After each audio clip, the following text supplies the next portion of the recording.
Bonjour à tous et bienvenue à ceux qui nous rejoignent encore en direct de la salle de l'Aubette, mais également derrière vos écrans sur le site forumeuropéen-de-bioéthique.eu et sur les réseaux sociaux. Nous nous retrouvons pour nous poser la question de la morale. La morale est-elle programmable ? Je vais passer la parole à Aurélien Benwalid pour modérer cette table ronde. Merci Maude. Donc on avance doucement dans le Forum européen de bioéthique. Lentement, nous arrivons vers la fin. Cette avant-dernière table ronde va poser la question de la morale et de l'intelligence artificielle. Alors, la distinction entre l'éthique et la morale apparaît souvent comme floue. Peut-être les orateurs seront-ils amenés à donner aussi un petit peu leur point de vue sur ces définitions. Moi, je vais simplement essayer de vous dresser un petit peu la distinction entre les deux, peut-être pour qu'à la fin, on puisse arriver à une problématique si chère à Raphaël Enthoven, qui a inauguré le forum, pour pouvoir justement en parler. Donc, ethikos, c'est généralement se rapporte plutôt aux mœurs d'un peuple. On parle encore d'ailleurs d'éthos pour parler d'une façon d'agir propre à un groupe, une sorte de bon sens un peu partagé. L'éthique, généralement, se définit plutôt comme une réflexion ouverte sur le bien et le mal, où on questionne un fait indépendamment de ce qui préexiste. Finalement, comme dirait Martin Stephens, philosophe, on questionne tout et on se laisse questionner par tout.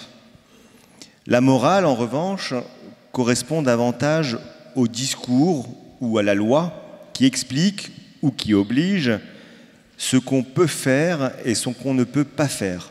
C'est plutôt finalement une forme de doctrine où l'éthique questionne et où la morale généralement apporte une réponse qui est en règle générale propre à un groupe d'individus. Ça peut être des individus qui se retrouvent autour d'une religion, d'une culture, d'une ethnie. Si j'en crois un peu les éléments que j'ai pu écouter au cours des nombreuses tables rondes qui ont précédé celle-ci, l'intelligence artificielle demeure tout de même plutôt un outil, mais je suis certain que nos orateurs auront également leur idée sur la question, qui, à la différence de l'intelligence humaine, qui, elle, s'est naturellement échafaudée au gré du hasard et de l'évolution, l'intelligence artificielle, elle, a été créée par un dieu, en quelque sorte, ou un créateur, qui est l'être humain, et notamment l'intelligence humaine. Et donc, à la manière du golem dont on a parlé assez régulièrement au cours des tables rondes, c'est à son créateur, donc en l'occurrence à l'être humain, de lui insuffler la vie et peut-être aussi de lui donner les lois. Alors, on connaît les lois d'Asimov, peut-être qu'on les répétera à un moment donné pour savoir si oui ou non elles ont une quelconque véracité encore aujourd'hui. Mais il me semble en tout cas que si l'intelligence artificielle n'est pas en mesure d'elle-même avoir une réflexion et donc d'avoir forcément un raisonnement bioéthique ou éthique, en revanche, elle est tout à fait capable d'appliquer des préceptes moraux. Reste à savoir qui va choisir, comment est-ce qu'on va l'inculquer à l'intelligence artificielle pour définir comment va réagir la voiture autonome lorsqu'elle se retrouvera face à une situation où elle devra nécessairement faire un choix et où, à la différence de l'être humain, elle ne pourra pas ne pas faire de choix. Il faudra qu'elle applique des préceptes moraux. Qui va décider pour la voiture? Est-ce que ça sera les mêmes décisions en France, en Europe, en Asie, aux États-Unis? Dans un monde qui se globalise, c'est une question qui nous agite, en effet, que celle de la morale. Pour en parler ce soir ou cet après-midi, je laisserai la parole d'abord à Catherine Tessier, qui est directrice de recherche et référente intégrité scientifique et éthique à l'ONERA. Ensuite, je donnerai la parole à Éric Fourneret, qui est maître de conférences en philosophie et en éthique à l'Université catholique de Lille. Et enfin, à Alexei Greenbaum, qui est directeur de recherche et président du comité opérationnel pilote d'éthique au CEA. Donc, je reviendrai peut-être un tout petit peu sur les présentations quand je vous donnerai la parole, mais en tout cas, on vous écoutera, puis ensuite on réagira, on laissera le public s'exprimer comme d'habitude. Donc, tout d'abord, Catherine Tessier, vous avez travaillé sur l'éthique de l'intelligence artificielle. Vous êtes membre du comité national pilote d'éthique du numérique et on vous écoute. Merci beaucoup pour cette introduction. Bonjour à tous et surtout merci beaucoup pour l'invitation. Donc, je vais articuler mon propos en 3 parties que je vais vous exposer. D'abord, en introduction, donc le titre de cette table ronde, c'est la morale est-elle programmable? Programmable, d'ailleurs, ça ne signifie pas qu'on utilisera des techniques d'intelligence artificielle. C'est de manière générale, est-ce que la morale, l'objet moral, peut être mis sous forme mathématique, c'est-à-dire formalisé, puis ensuite mise sous forme de programme utilisant telle ou telle technique. Donc la question à se poser fondamentalement, c'est d'abord pourquoi on voudrait programmer la morale, donc automatiser un raisonnement moral ou une délibération éthique. Pourquoi, au nom de quoi on voudrait faire ça? Donc il s'agit de se poser la question, pourquoi donc on voudrait faire ça? Bien, quelles sont les motivations? Et puis la deuxième question, la morale, alors la morale comme s'il n'y en avait qu'une, donc quelle morale? Et puis finalement, puisque la morale c'est une question de bien et de mal, comment définir le bien et le mal et surtout le définir de manière mathématique pour pouvoir le programmer? Alors je vais me fonder sur un exemple que j'ai écouté récemment et qui m'a passionnée. C'est une conférence donnée par le docteur Fabrice Xil en novembre 2023 dans le cadre d'une formation dite Flash, je ne sais pas ce que ça veut dire, mais d'une formation Flash dans le cadre de l'espace éthique Île-de-France. Donc il s'adressait à des professionnels du soin. Et je vais vous résumer la situation qu'il exposait sans apporter de réponse, bien sûr, mais il posait des questions. Donc en très bref, la situation est la suivante. On est dans un EHPAD et il y a 2 résidents de cet EHPAD qui entretiennent une relation affective, qui entretiennent une relation affective et sexuelle. Ces 2 résidents ne sont pas forcément en possession de tous leurs moyens cognitifs. Ces 2 résidents sont mariés, pas ensemble, sont mariés. Ils reçoivent la visite de leurs conjoints respectifs régulièrement, reçoivent aussi la visite de leur famille. Il faut savoir que les chambres dans un EHPAD ne sont pas conçues pour recevoir des couples, et encore moins des couples considérés comme illégitimes. Donc voilà en gros la situation. Et la question posée, c'est eh bien, que font les équipes de l'EHPAD? Que doivent-ils faire? Prévenir ou non les conjoints, prévenir ou non les familles hors conjoints, laisser faire la situation ou au contraire l'empêcher, ou d'une autre façon la favoriser. Voilà. Donc que convient-il de faire? Voilà, donc je vous la résume, hein. Donc il y avait d'autres détails, mais je vous résume en gros la situation. Voilà, donc j'y reviendrai un petit peu tout à l'heure. Donc je vais articuler mon propos en 3 parties. Donc premièrement, les tentatives de programmation de la morale. Donc il y a tout un pan de la littérature scientifique qu'on appelle l'éthique computationnelle, donc qui consiste à essayer de formaliser, en particulier les cadres de l'éthique normative, et en particulier avec des outils de la logique. Deuxième point, la vraie vie. Et troisième point, eh bien, finalement, qu'est-ce qu'il conviendrait de faire ou ne pas faire. Donc, premier point, les tentatives de programmation. Alors oui, il y a donc des tentatives de programmation d'un certain nombre de cadres, en particulier de l'éthique normative, je vais y revenir. Alors, sur quels exemples ces tentatives de programmation sont-elles testées? Eh bien, sur des situations extrêmement simples, qui sont des expériences de pensée, sur lesquelles les cadres, finalement, de l'éthique normative donc, fonctionnent très bien. Et on ne se pose pas plus de questions que ça. Alors, l'exemple vraiment typique, c'est le fameux dilemme du trolley. Donc, je vous résume, hein, je pense que vous le connaissez à peu près tous. Donc, le dilemme du trolley, on a affaire à un trolley donc, qui n'a plus de frein, qui circule sur une voie où il y a 5 personnes. Si on le laisse faire, il va écraser les 5 personnes. Et puis vous êtes là avec le levier de l'aiguillage et vous pouvez manœuvrer le levier de l'aiguillage pour orienter le trolley sur une voie secondaire où il y a une personne que le trolley écrasera s'il est dévié. Bien.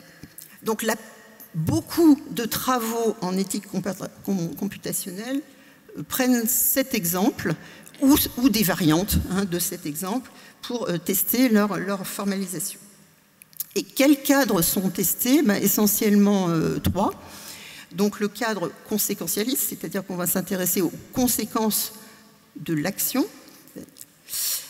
Le cadre déontologique, c'est-à-dire qu'on va s'intéresser à la nature de l'action elle-même.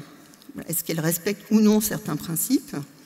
Et puis le 3e cadre, qui est l'éthique des vertus, où là on s'intéresse à l'agent. Est-ce que l'agent met en évidence des vertus particulières? Donc on a affaire à des situations, donc ces expériences de pensée, où la plupart du temps il y a le choix entre 2 actions. Donc, dans l'histoire du dilemme, c'est je décide de ne pas manœuvrer le levier ou je décide de manœuvrer le levier. Donc choix entre 2 actions, il y a un acteur, il n'y a pas d'élément de contexte, donc la situation est celle que je vous ai décrite exactement, donc on ne sait rien d'autre, on ne sait pas pourquoi les personnes sont sur les voies, on n'a pas d'incertitude sur les conséquences, on n'a rien d'autre, donc il n'y a pas d'élément de contexte, il n'y a pas d'élément de société, il n'y a rien du tout. Donc c'est vraiment une expérience de pensée complètement hors sol. Donc, un certain nombre de travaux ont tenté de regarder si on pouvait formaliser donc, les cadres d'éthique normative, donc conséquentialiste, déontologique, éthique des vertus, et de l'illustrer sur de telles expériences de pensée. Et dès lors qu'on essaie de faire ça, eh bien, il y a déjà des problèmes qui se posent, alors que c'est une question qui est finalement très simple ou très simpliste. Alors, les problèmes, je vais vous en énumérer quelques-uns. Le premier, c'est quelle différence il y a entre décision et conséquence. Des fois, ce n'est pas évident de savoir qu'est-ce qui relève de la décision et qu'est-ce qui relève de la conséquence des décisions. Ensuite, il y a le problème de la définition des conséquences. Il y a des conséquences immédiates aux actions, il y a des conséquences à plus long terme, il y a les conséquences des conséquences, les conséquences des conséquences des conséquences, etc. etc. Où est-ce qu'on s'arrête? Ensuite, il faut se poser la question, les conséquences pour qui et pourquoi? Il peut y avoir des conséquences sur les personnes, et donc sur quelles personnes? Des conséquences sur des biens physiques, par exemple, des conséquences pour la société, il peut y avoir des tas de conséquences diverses et variées. Et puis le gros point qui est extrêmement important, c'est la question des incertitudes. C'est-à-dire, si je fais telle action, est-ce qu'on est sûr du résultat de l'action? Dans les expériences de pensée, il n'y a pas d'incertitude. Dans la vraie vie, il y a beaucoup d'incertitudes. Ensuite, il y a un problème de définir... Alors là, j'ai parlé des conséquences, donc dans un cadre conséquentialiste. Alors, si on prend un cadre déontologique, donc le raisonnement sur l'action et la conformité à un certain nombre de principes, eh bien, il y a le problème de la définition, je l'ai dit en introduction, de ce qui est bien et de ce qui est mal. Quelle référence on prend pour définir ce qui est bien et ce qui est mal? C'est quoi la référence? Et puis, si on prend donc ce raisonnement déontologique, la plupart des chercheurs qui travaillent sur ce domaine-là utilisent des outils logiques, et en particulier les outils de la logique dite déontique, qui se cantonne dans sa forme première à 4 modalités: ce qui est obligatoire, ce qui est permis, ce qui est interdit et ce qui est indifférent. Voilà, on ne va pas au-delà de cela. Bien, donc il y a des tentatives, il y a un certain nombre d'articles scientifiques là-dessus, et ça fait un petit moment donc, que des chercheurs essaient de formaliser donc, ces cadres et de les illustrer sur ce qui relève de l'expérience de pensée. Alors, quelques considérations là-dessus. La première, c'est que programmer une machine avec des connaissances relevant de la morale ne fait pas de cette machine un objet moral. D'accord?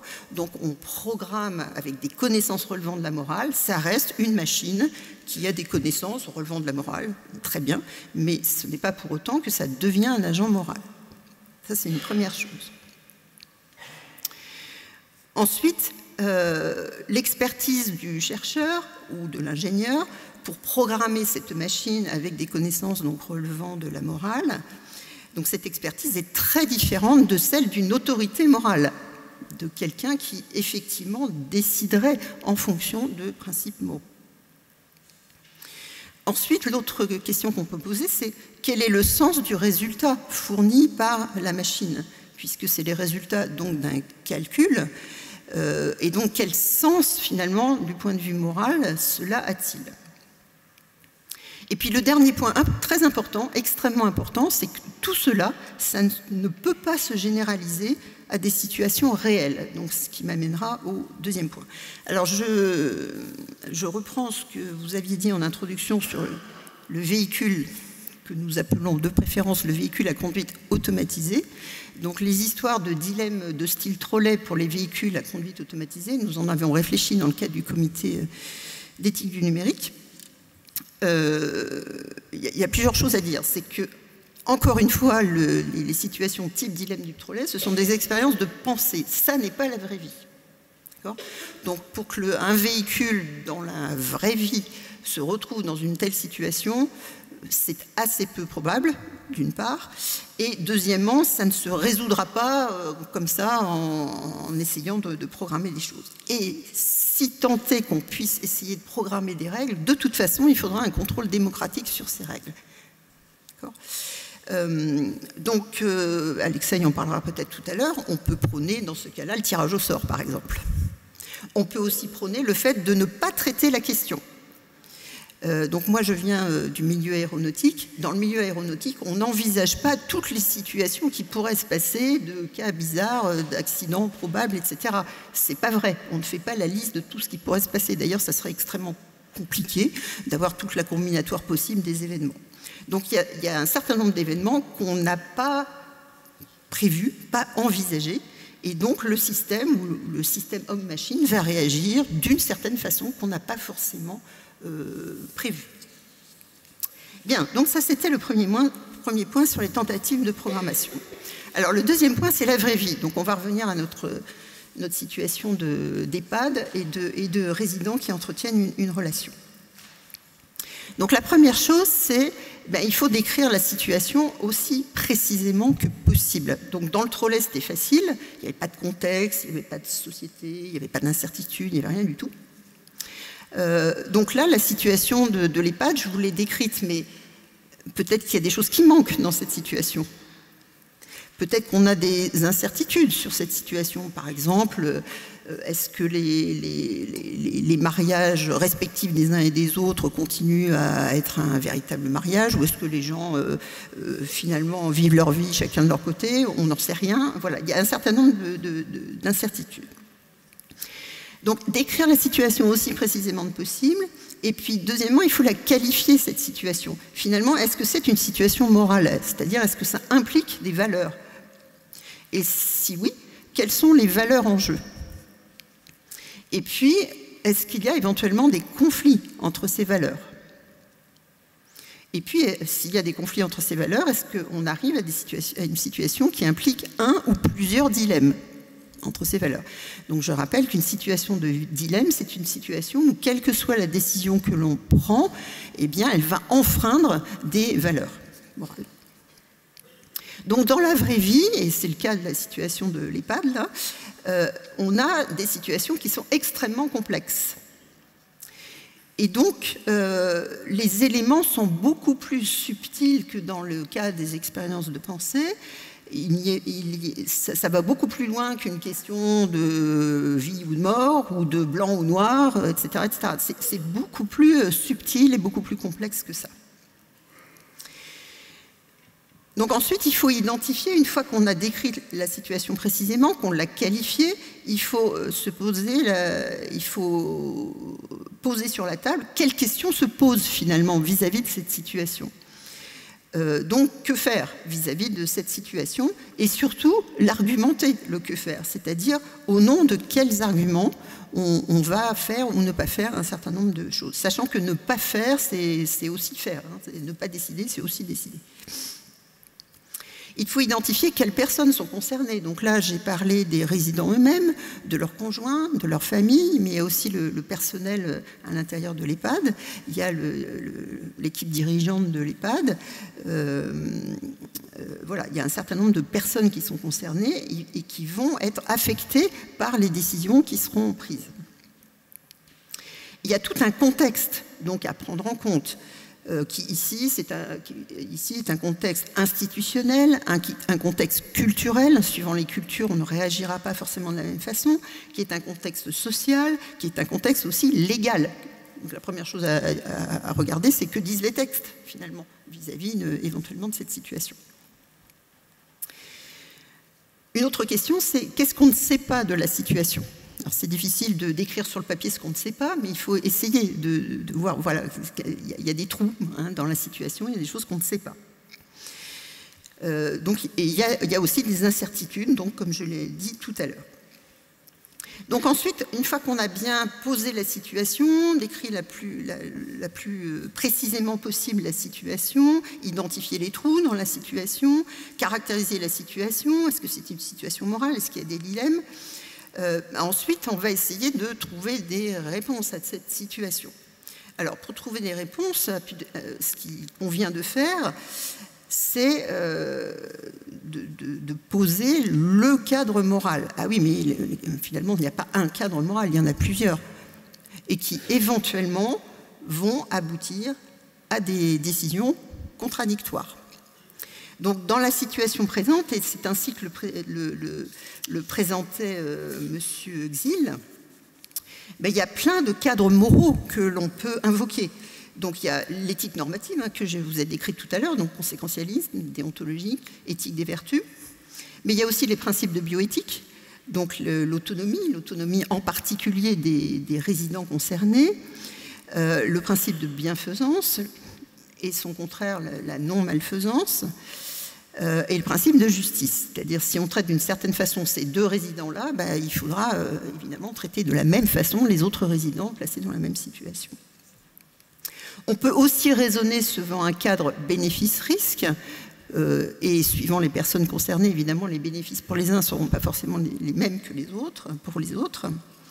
On peut raisonner suivant une éthique du care, c'est-à-dire en quoi les relations entre les individus vont être modifiées ou affectées par les décisions que l'on va prendre.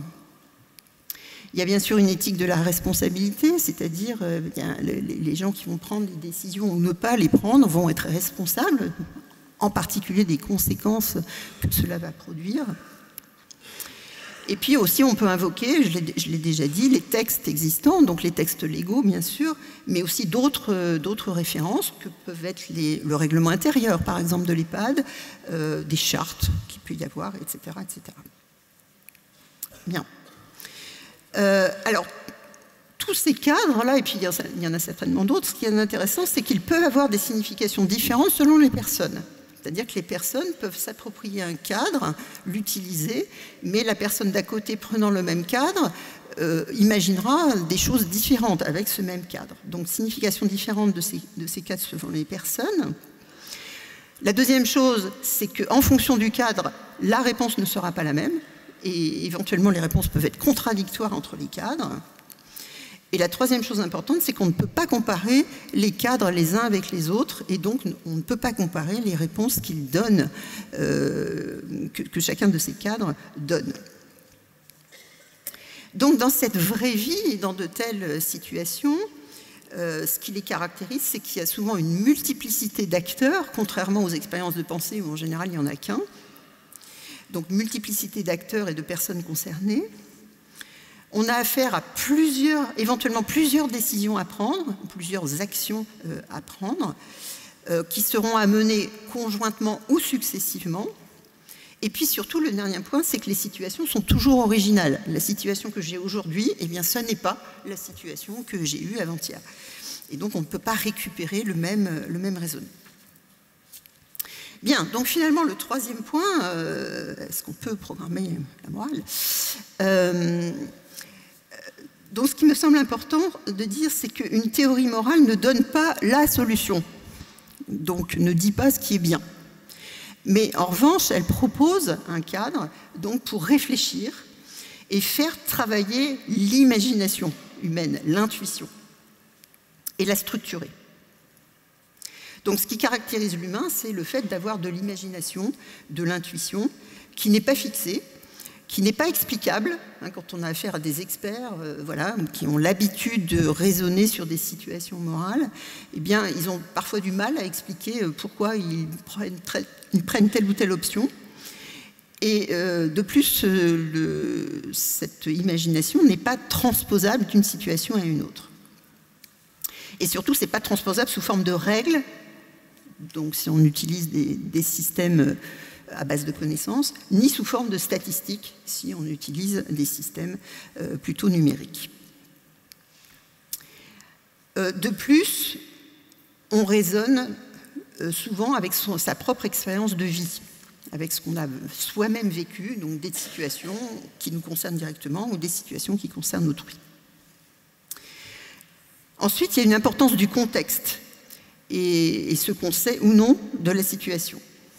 Il n'y a pas de règle universelle, donc ça c'est difficilement programmable évidemment.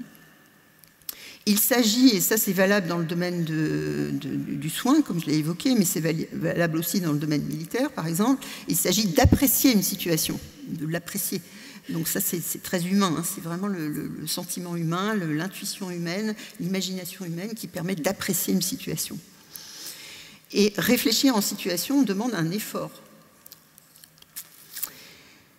Et ensuite, la plupart du temps, la décision ou la réflexion se fera selon plusieurs points de vue. Donc, ce qui est extrêmement important, c'est d'avoir une collégialité dans ce genre de décision.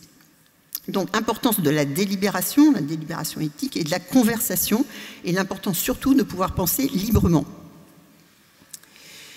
Il est important aussi de pouvoir ouvrir le champ des possibles, donc ne pas s'enfermer en particulier dans un cadre moral particulier, et surtout d'utiliser ces cadres et ces arguments pour éclairer la décision qui sera prise in fine.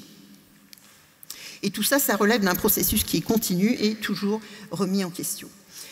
Donc, ce que je souhaiterais dire, alors peut-être que mes collègues vont me contredire, mais ce que je souhaiterais dire, c'est que l'éthique humaine, est par essence, ne peut pas être transcrite dans un programme, ne peut pas être mathématisée.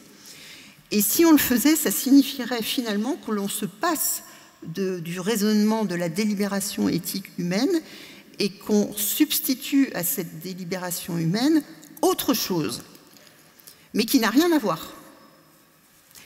Et ça, c'est à différencier fondamentalement, alors je vais être très trivial là, de la machine à laver, qui exécute la même tâche que ce que ferait l'être humain, exactement la même tâche, et même en mieux, ou même de la conduite d'un métro, hein, les automatismes qui remplacent le conducteur d'un métro effectuent exactement la même tâche. Ça n'est pas du tout la même chose que programmer la morale, si tant est qu'on puisse le faire, ou, comme je l'ai dit, programmer la morale, ça ne rend pas la machine, ça ne transforme pas la machine en une entité morale. Donc on substituerait à la délibération éthique, au raisonnement moral de l'humain, quelque chose qui fournirait un résultat de nature totalement différente.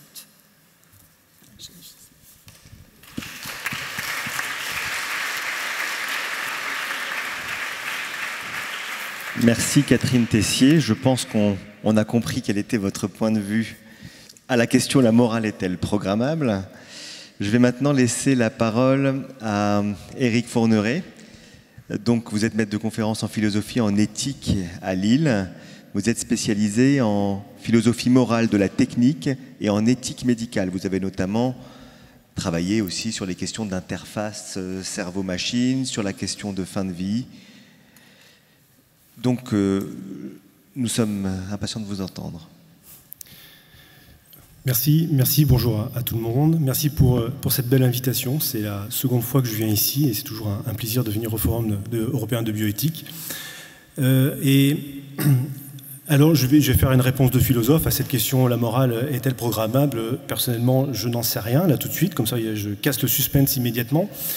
Mais comme tout bon philosophe qui se respecte, je vais élaborer différentes réponses. Et bien c'est vous, parce que je ne peux pas penser pour vous, qui choisirez la réponse qui vous convient le mieux. Voilà. Et je vous donnerai différentes approches pour pouvoir essayer de répondre à cette question. Moi, je le fais avec mes étudiants, avec une promo en particulier, qui sont des étudiants en management et numérique, à qui je les confronte d'emblée à une question à laquelle ils répondent avec une extraordinaire simplicité et rapidité, mais et c'est voulu que je les amène à aller aussi vite, c'est pour aller mieux dans le mur. Et je leur demande en fait une question très simple, c'est depuis le matin où ils se sont levés, du moment où ils se sont levés jusqu'au moment où ils m'ont trouvé en cours, de combien de personnes ils ont eu besoin. Alors beaucoup, hein, pas la moitié, mais quand même un nombre assez important me disent qu'ils ont eu besoin de personne dans la vie. Voilà. Avec toute l'arrogance que certains jeunes peuvent avoir devant des personnes plus âgées, on apprécie. Et puis, quelques-uns nous disent, en fait, on dépasse rarement une dizaine de personnes. Voilà. Et puis, je leur fais remarquer, je dis, mais dans ces personnes dont vous avez eu besoin, elles vous ont apporté quoi comme aide ? Et c'est toujours des aides très directes. C'est maman qui a préparé le petit-déj le matin pour gagner du temps de manière à dormir 5 minutes de plus. C'est toujours des aides de cet ordre-là. Et puis, je leur fais remarquer, je fais, mais vous êtes venus comment en cours ? On dit, certains me disent, je suis venu avec mes pieds. Voilà. Alors je dis, mais vos pieds, vous êtes venus pieds nus? Il ne me semble pas, je vois vos chaussures. Il fait, ah bah oui, je fais des chaussures. Et c'est vous qui avez fabriqué vos chaussures? Ils me répondent, non, je n'ai pas fabriqué mes chaussures. Je fais, et vos vêtements? Et votre ordinateur sur lequel vous prenez vos notes? Et le bâtiment dans lequel nous faisons cours? Et l'électricité qui arrive pour alimenter tout le bâtiment et le chauffage. Voilà. Et là, ils prennent conscience qu'en fait, c'est des milliers et des milliers de personnes dont ils ont eu besoin au moment où ils se sont levés jusqu'à me rejoindre. Et puis je dis, mais regardez toutes les aides que finalement nous avons décrites, ça nous renvoie à chaque fois à des objets techniques, enfin à des techniques ou à des technologies. Et je leur fais remarquer que finalement la relation que nous avons à l'autre est toujours médiée par des techniques et des technologies. La relation humaine est finalement toujours une relation technicienne. Et bien si on se pose aujourd'hui la question de savoir si la morale est programmable, donc la programmabilité ou le codage de la morale, c'est justement parce que dans cette relation à l'autre sont venus s'insérer des objets intelligents qui pourraient nous remplacer sur cette dimension qu'on appelle de l'existence humaine qu'on appelle la moralité. Et c'est pour ça que nous ressentons ce besoin aujourd'hui de poser cette question. On sent bien que quelque chose s'est passé. ChatGPT est impressionnant dans les réponses qu'il énonce, etc. D'autres outils, autres que ChatGPT, comme Bing par exemple, nous impressionnent aussi. Et on se dit, mais finalement, quand on pose des questions existentielles, on a le sentiment de parler à quelqu'un. Donc, est-ce que finalement la morale est programmable ? Eh bien, je voudrais essayer de me saisir de cette question-là en vous proposant 2 approches. La première approche consiste très simplement à essayer de penser à partir de ce qu'on fait aujourd'hui, c'est-à-dire ce qu'on est capable de faire aujourd'hui. Bon, il y a eu l'exemple des voitures autonomes qui a été cité, et c'est un très bon exemple justement pour dire que oui, nous codons de la moralité justement pour permettre à ces véhicules de prendre des décisions. Une des questions qui se posera, c'est quand on parle d'une décision prise par une voiture et la décision prise par un être humain, est-ce que c'est des décisions qui ont la même nature ou est-ce qu'il y a une question ontologique? Est-ce que la décision d'une machine est équivalente par nature à une décision humaine? C'est une question qui peut se poser. Mais en tout cas, on est bien en train de coder ces machines de manière à pouvoir leur permettre à faire des choix, notamment quand il faut prioriser les vies. En cas d'un évitement sur la route, etc., est-ce que l'intelligence artificielle doit préserver la vie des personnes dans l'habitacle ou au contraire, elle doit préserver la vie des personnes qui se trouvent devant le véhicule? Donc, en fait, il y a plein de sortes de situations où l'intervention humaine est suspendue pendant un temps, où c'est la machine qui prend le contrôle pour prendre une décision. Et donc, on va nourrir la machine, on va nourrir l'intelligence artificielle, on la nourrit de théories morales que vous avez très bien expliquées, l'arétaïsme, ou l'éthique de la vertu, le déontologisme moral d'inspiration kantienne, donc Aristote pour l'éthique de la vertu, le conséquentialisme avec Bentham et Mill, parmi les pères fondateurs de cette théorie morale. On va faire rentrer aussi des biais culturels. Je parle bien de biais parce que finalement, dans tout ce que l'on fait rentrer dans la machine pour qu'elle puisse prendre des décisions, il y a toutes nos failles. Il y a toutes nos failles. Il y a tout ce que Paul Ricoeur appelle la faillibilité humaine, c'est-à-dire cette capacité, à un moment, à pouvoir faire la mauvaise action. Mais oui, nous sommes en train de coder à ce moment-là. Mais nous ne le faisons pas du codage de la moralité, nous ne le faisons pas aussi seulement pour pouvoir piloter, enfin en tout cas pour des véhicules autonomes, nous le faisons aussi pour nous aider à mieux apprendre d'un point de vue de la morale, c'est-à-dire face à des dilemmes moraux, comment la machine s'en sortirait par rapport à nous. Nous, ça a été dit dans l'intervention à la table ronde précédente, peut-être que les machines vont apporter de meilleures solutions à des problèmes où nous n'avons même pas un début de réponse. Et donc on entraîne les machines à essayer de nous sortir de ces situations-là. Mais encore une fois, ces machines le font toujours avec ce que nous leur apportons, c'est-à-dire avec cette nourriture que nous leur fournissons, c'est par rapport aussi donc, à nos traces, nos biais numériques que l'on peut leur donner, etc. Ça, c'est une première approche, donc, répondre à la question en partant de ce que nous faisons déjà. Il y a une autre approche qui consiste à penser cette question de la morale est-elle programmable à partir de ce que nous aimerions bien faire. Je dis ce que nous aimerions bien faire sans nous inclure tous, en tout cas ce que certains aimeraient bien faire. Et ce que certains aimeraient faire, c'est une intelligence artificielle consciente, ce qu'on appelle une conscience artificielle. Donc vous voyez déjà la différence d'approche entre ce que l'on fait déjà et ce qu'on aimerait faire, autrement dit, ce que nous ne sommes pas, c'est un sous-entendu, une hypothèse, ce que nous ne sommes pas encore capables de faire. Donc certains aimeraient bien faire une conscience artificielle. Cette conscience artificielle se distingue de la précédente en ce qu'elle a une intentionnalité, une intention à bien faire les choses. Et je voudrais sur ce point déjà faire la distinction avec ce que le futurologue, je mets des guillemets au mot philosophe que je mets derrière, attaché à son nom, Ray Kurzweil, quand il parle de la singularité technologique. C'est une différence entre la conscience artificielle et la singularité technologique. La singularité technologique, c'est une intelligence artificielle totalement autonome, ultra puissante, c'est-à-dire elle est beaucoup plus puissante en termes de raisonnement, etc., que ne le fait un être humain. Mais ça peut rester que de la mécanique. On peut demander à cette singularité technologique de calculer 1 milliard 243 647 multiplié par 8 milliards 900 045. Ne me demandez pas le résultat. Hein. Mais voilà, avec une singularité technologique, ce calcul, et même aujourd'hui, des ordinateurs sont tout à fait capables de le faire. Mais ça reste de la mécanique, ça reste du calcul, ça reste du binaire.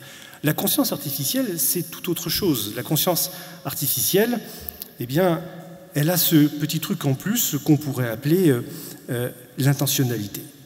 Alors voici deux approches,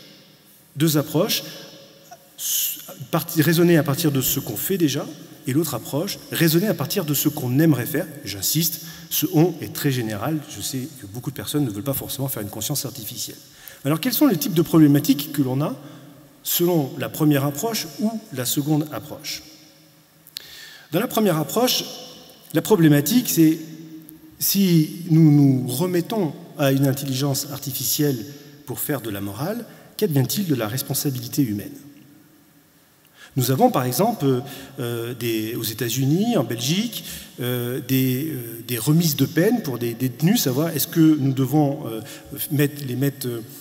faire une remise de peine, etc. On utilise des recommandations algorithmiques pour savoir s'il faut les remettre en liberté. Vous imaginez bien que si le juge, à ce moment-là, en tout cas l'être humain qui a le pouvoir de prendre cette décision-là, et que l'algorithme lui dit qu'il y a 99% de risque de récidive, vous imaginez bien que le juge, il va forcément se retrancher derrière la décision algorithmique. Même si lui, il a l'intime conviction, de par son expérience, que le 1% qui reste vaut mieux que le 99% prévu par l'algorithme. Mais il ne va pas prendre la responsabilité de libérer la personne. Parce que finalement, tout être humain que l'on est, on aime bien se dessaisir de notre responsabilité quand on le peut. Hein, on le voit souvent dans le milieu professionnel. Hein. C'est pas mon vécu. Hein. Bon. Mais vous voyez bien qu'il y a une question importante qui se pose en termes de responsabilité. C'est qui va devenir responsable?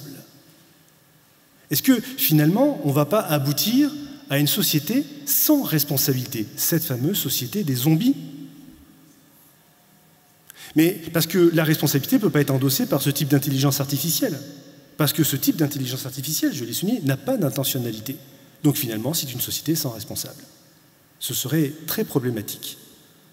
Dans la seconde approche, d'autres problématiques se posent. Déjà, une première problématique se pose, c'est celle de la relation de la science avec le futur. On pourrait dénoncer, un peu comme le fait le philosophe Denis Forest, une sorte d'économie de la promesse qui est faite dans ce genre de projet scientifique financé quand on dit, ben voilà, nous allons développer une conscience artificielle de manière à pouvoir résoudre des dilemmes moraux. Et il y a quelque chose de très hype, de très sexy, qui fonctionne bien avec certains financeurs pour soutenir des projets. Mais Denis Forest dénonce une sorte d'économie de la promesse parce que, 1, le savoir, nous ne le possédons pas. 2, le savoir-faire, nous ne l'avons pas davantage.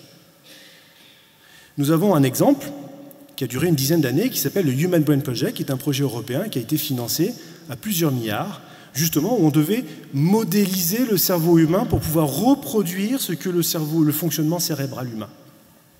Je donne cet exemple-là parce que Human Brain Project avait pour ambition, justement à travers cette modélisation, de pouvoir développer des intelligences ensuite artificielles qui seraient l'équivalent de l'intelligence humaine. Évidemment, on n'a absolument pas modélisé le fonctionnement cérébral. Parce que ce qu'on a découvert, ce qu'on a appris à la suite de ces 10 ans de projet, c'est que ce que nous savions, nous en savions trop pour penser tout savoir. Autrement dit, il y a un champ considérable devant nous qui fait que ces passerelles technologiques dont nous aurions besoin pour arriver à une conscience artificielle ne sont pas encore là aujourd'hui. Donc ça, c'est un premier point, c'est cette difficulté de la relation de la science avec son futur. L'autre point, il est cette comparaison qu'on peut faire entre le fonctionnement cérébral humain et le fonctionnement d'une conscience artificielle. Comme je l'ai dit, et j'ai pris cet exemple de façon très volontaire, le Human Brain Project consistait à essayer de modéliser le fonctionnement cérébral. Autrement dit, on essayait d'expliquer les principes de fonctionnement du cerveau humain. Mais si on arrive avec des principes de causalité, qu'advient-il du libre arbitre? Et encore une fois, qu'advient-il de la responsabilité humaine? Si nous sommes que du déterminisme, comme le pensait très bien Spinoza, si nous sommes dans une forme de déterminisme, dans la nécessité, alors il n'y a plus de liberté. Ou alors il faudrait trouver avoir une autre conception de la liberté. L'autre question est de savoir si une conscience artificielle venait à émerger, c'est une autre façon de poser une problématique, si une autre conscience artificielle, une conscience artificielle émergeait, quelle place nous lui ferions dans notre société à côté des êtres humains? Donc on voit bien qu'il y a, selon ces approches-là, différentes problématiques qui émergent. Il y a donc, à mon sens, au moins 3 niveaux d'interrogation. D'un côté, on s'inspire du cerveau humain, en essayant de produire une conscience artificielle capable donc d'intentionnalité. Qu'est-ce que ça dit de l'être humain? Quelle représentation, finalement, cela va-t-il produire de l'être humain? Ça pose aussi une question du statut juridique et moral de la machine consciente. Une machine qui serait capable de produire des raisonnements moraux, quel statut devrait-on lui reconnaître? Quel statut moral et juridique? Ce qui est intéressant de remarquer, c'est que le Conseil de l'Europe, il n'y a pas si longtemps, s'est penché sur la question de savoir s'il ne fallait pas créer un nouveau statut pour ce type d'entité artificielle, pour ces artefacts, qui serait celui de personnalité électronique. Alors évidemment, le Conseil de l'Europe a tout de suite botté en touche en disant que oh non, voilà, c'est pas une bonne idée. Mais dès lors qu'on s'est penché sur la question, dès lors que ça a été écrit, qu'une hypothèse comme celle-ci de personnalité électronique a été émise, les choses peuvent faire son chemin progressivement. L'autre question, c'est, enfin, et je conclurai peut-être là-dessus, c'est la frontière entre l'humain et la machine. Si un jour nous arrivions à produire une conscience artificielle, capable donc de moralité, parce que capable d'intention, quelle est la frontière entre l'être humain et cette machine intelligente? Et comment penser la porosité finalement de cette frontière entre les deux? Je travaille, moi, par exemple, d'un point de vue de l'éthique appliquée, sur ce qu'on appelle des neurotechnologies. C'est des dispositifs artificiels implantables dans le cerveau humain pour compenser des formes de handicap, comme la perte de la fonction de la parole ou de la marche, et qui sont équipés d'intelligence artificielle.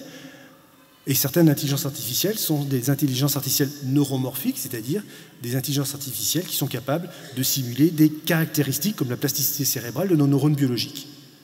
Et qu'advient-il de la personne qui est hybridée avec ce type de dispositif artificiel? Et ici, nous avons toute la branche de philosophie qu'on appelle la philosophie du cyborg, sans aucune référence hollywoodienne, mais où on pense justement cette hybridation entre d'un côté l'organisme et de l'autre côté la cybernétique. Quel statut devons-nous donner justement à ces personnes qui seraient technologiquement et neurologiquement modifiées? L'UNESCO et j'ai fait partie d'un groupe de travail là-dessus, s'est penché aussi sur cette question, à savoir si nous devions modifier la Déclaration universelle des droits de l'homme de 1948 pour intégrer un nouveau chapitre, notamment sur ces personnes qui seraient dans le futur modifiées technologiquement et neurologiquement. Alors de là, et je conclurai enfin,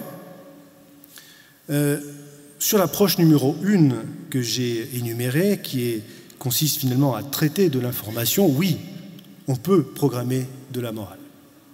Mais ça reste de l'information binaire, ça reste de traitement d'information, ça reste donc une morale comprise dans une théorie de computation, ce qu'on appelle le computationalisme, comme si le cerveau ne faisait que traiter de l'information. Selon l'approche 2, eh bien, une conscience artificielle implique un ingrédient de plus, comme s'il y avait quelque chose qui venait dominer le traitement d'informations. Sauf que je l'ai montré, au jour d'aujourd'hui, nous ne savons pas le faire. Voilà. Merci de votre attention.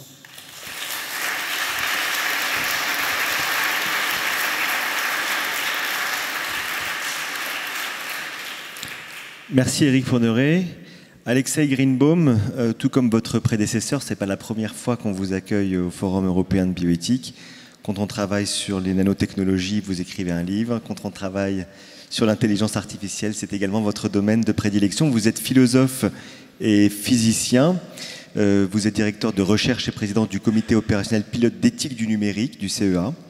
Vous avez notamment écrit un livre assez récemment, Paroles de machine, qui est disponible à la librairie Kléber. Vous avez aussi écrit sur les robots et le mal. Si je devais disposer d'un logiciel de reconnaissance faciale, je dirais que vous n'étiez peut-être pas tout à fait d'accord avec ce qui a été dit précédemment, mais mon logiciel a des failles. Je vous laisse la parole. Merci Aurélien. En effet, il y a 5 ans, quand j'ai écrit Les robots et le mal, j'étais assez d'accord avec Catherine Tessier, et je pense qu'aujourd'hui, c'est plus compliqué entre nous. Je vous ai raconté pourquoi. Alors, ce livre, Aurélien, tu l'as évoqué, le livre sur la parole des machines, il est consacré à l'IA générative. Je vais parler de l'IA générative, de ce qu'on appelle les grands modèles de langage, et non pas de toute l'IA. Toute l'IA, il a des systèmes à base de règles, il a tout un tas de choses. Non, non. Aujourd'hui, je vous parle de l'IA générative. Et je commence donc en 2 points pour vous rappeler ce qui est au cœur de ces systèmes d'IA générative avant d'en venir à la question de la morale. Qu'est-ce que fait un ChatGPT, un Gemini de Google, tous ces modèles-là d'IA générative, ça marche comment? En 2 points, rapidement, si vous voulez. Je commence par mon 2e point. C'est un énorme réseau de neurones artificiels, donc des systèmes élémentaires qui calculent, Eric l'a dit, qui calculent des 0 et des 1, qui va jouer au cache-cache avec lui-même. Alors, il y a un corpus d'apprentissage, des textes de taille à peu près de tout ce qu'on trouve sur Internet. Un réseau de neurones comme ça, on appelle cela des transformers, va se soustraire, se cacher un mot et va essayer de le deviner. Par exemple, s'il s'était caché un mot comme, je ne sais pas, lion, il va dire, avec 60% de probabilité, c'était lion. Mon calcul montre qu'avec 40% de probabilité, c'était peut-être tigre. Et avec 10%, c'était, pourquoi pas, savane. Il y a un lien, ce qu'on appelle une corrélation entre savane et lion. Vous voyez, donc après, il se montre à nouveau ce mot. Il met à jour les probabilités, les poids dans ce calcul, dans ce réseau de neurones, et puis il joue à ce jeu de cache-cache des trillions de fois pendant des mois entiers. Techniquement, cela s'appelle apprentissage par autosupervision, et c'est très important, c'est vraiment au cœur des transformers de cette architecture de l'IA générative à qui nous devons la révolution actuelle que nous sommes en train de vivre depuis, pour vous probablement depuis le 30 novembre 2022, mais pour les scientifiques depuis 2017. Mais ça n'est pas encore l'essence de la révolution. Le jeu de cache-cache, il faut y ajouter quelque chose. Et la chose que je vais y ajouter, Vous allez voir, je vous la livre comme ça en une phrase. C'est très facile à dire et c'est très difficile à comprendre, à saisir. Je viens de parler de mots. Je vous ai dit, cette machine va jouer au cache-cache en se soustrayant, en se cachant un mot. Eh bien, ça n'est pas tout à fait précis. Elle va prendre un texte et elle va le diviser, non pas en mots, comme nous les êtres humains, mais en des éléments plus petits, 2, 3, 4 lettres, qu'on appelle des tokens, ou des jetons en français, personne ne dit ça en français, des tokens. Alors après un Q, il y a un U, QU, c'est un token. Après un Z, en français, il y a un espace, très souvent. Z espace, c'est un token, etc., etc. Elle va jouer au cache-cache, deviner, générer des tokens. Mais attendez, un token, ça ne porte aucun sens. Les mots portent un sens. Les mots ont une signification. Mais un token Z espace QU, qu'est-ce que cela veut dire? Mais humainement, ça ne veut rien dire. Et donc, la génération du texte par ces grands modèles de langage est asémantique, ne passe pas par la signification, par le sens. C'est du pur calcul des probabilités, mais il n'y a pas de mot qui porte un sens dedans. Il faut évidemment parler de tous les effets d'hallucination, de ce qu'on appelle le langage toxique, de toutes ces choses que ces réseaux de neurones peuvent éventuellement générer, et de tous les contrôles, de tous les filtres qu'on met par-dessus. Quand vous discutez avec ChatGPT, ça n'est pas juste un transformer, c'est un énorme système avec tout un tas de filtres. Il y a certains qui disent, certains gens qui disent, il faut faire des lois de Moïse, des lois constitutionnelles. On va mettre 1000 commandements. Tu n'insulteras pas. Tu ne donneras pas du conseil médical parce que tu n'es pas un médecin. Tu ne donneras pas de conseil juridique parce que tu n'es pas un avocat, tu peux inciter quelqu'un à commettre un crime, tu ne comprends pas le sens. Donc, il y a tout un tas de choses que la machine ne doit pas faire. C'est ce qu'on appelle l'IA constitutionnelle. Il y a aujourd'hui des entreprises comme Anthropic qui y croient, moi non. Alors, d'autres qui disent, bon, on va peut-être mettre des filtres comme ça, et là, je vous passe les détails de ces filtres techniques. Ce qui est intéressant, c'est que ces filtres ne marchent jamais à 100%. Il y a toujours la probabilité qu'on les contourne, qu'on fasse ce qu'on appelle l'injection des prompts pour sortir de la machine un comportement qui humainement est jugé comme moralement mauvais. Alors, on vient à l'histoire de la morale. Et je vais la commencer en 1965. En 1965, le premier agent conversationnel de l'histoire est créé. C'est une machine simplissime, pas du tout comme nos réseaux de neurones de la génération actuelle. Il sait faire une seule chose, prendre une phrase, la retourner en question.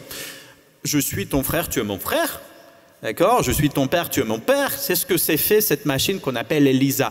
Quand son créateur, Joseph Weizenbaum, à Boston, au MIT, publie un article où il raconte son travail, il dit « Moi-même, j'étais étonné parce que cette machine simplissime